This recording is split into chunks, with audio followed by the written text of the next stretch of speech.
Hello, এটা বৃহস্পতিবারের গল্প। ভাবছেন তো হঠাৎ রাত্রেই শাড়ি পরে কোথায় যাচ্ছে? আমি 5:30টার সময় গিয়েছিলাম আমার বান্ধবীর বাড়িতে। ওর বাড়িতে কীর্তন ছিল। একটু ফল-টল নিয়েছিলাম। ঋদ্ধিকে বললাম দরজাটা বন্ধ কর। আর এই দেখুন হচ্ছে মন্দির। মানে যেখানে পুজো হয়েছিল। নন বেঙ্গলিদের বাড়িতে কীর্তন কীরকম হয় দেখুন। বেশ সুন্দর ভালোই লাগছিল। এখানে সব আন্টিসরা বসেছিলেন। আর এখানে সব আমাদের বন্ধুরা সবাই বসে আছে। আর আমিও গিয়ে পৌঁছেছিলাম।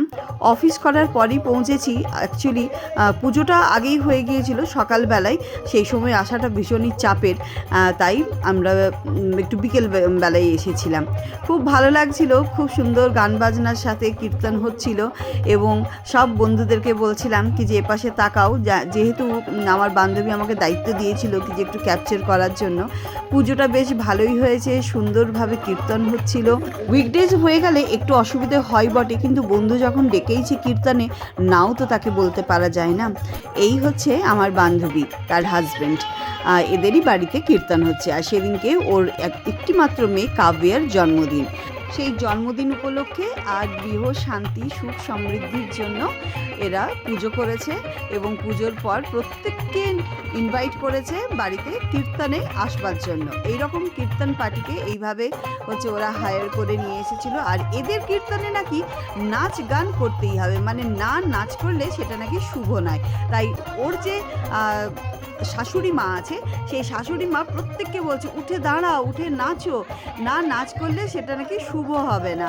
তো যাই হোক, আমরা তখন উঠে দাঁড়ালাম। এরপরে এই হচ্ছে শাশুড়ি মা, উনি টাকা বার করছেন আর আমাদের মাথার ওপর দিয়ে ঘোরাচ্ছেন আর ঠাকুরকে দিচ্ছেন।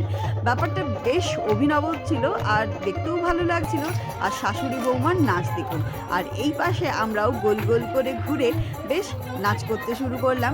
গানগুলোও চলছিল ততটাই সুন্দর, আর কীর্তন হচ্ছিল। আর এই কীর্তনের তালে তালে নাচ করতে কার না ভালো লাগে বলুন। তো এখানে আমরা যত লেডিস ছিলাম সবাই নাচ করছিলাম। আর এখানে আমার বান্ধবী বুলবুল, তাকেও বললাম এই পাশে ক্যামেরা আছে, চল তাকে একটু নাচ করে নিই। এই হচ্ছে ফুল ফ্যামিলি, যেখানে পুষ্পাঞ্জলি দিয়েছে, আরতি করলো। এখানে আমি আরতি করছি প্রিয়াঙ্কার সাথে।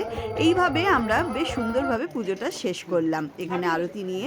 এবার গেলাম আমাদের অ্যাপার্টমেন্টের টেম্পলে। সেদিনকে ছিল সংকষ্টিতে গণপতিকে কি সুন্দর লাগছে দেখুন। ভীষণ সুন্দরভাবে ফুলসজ্জায় সাজিয়েছে। আর সমস্ত জায়গার প্রসাদ নিয়ে বাড়ি ফিরলাম। বেশ 3-4 ঘন্টা বিকেলবেলাটা ভালোই কাটলো। চলুন তাহলে আবার দেখা হবে নতুন ব্লগের সাথে। টাটা।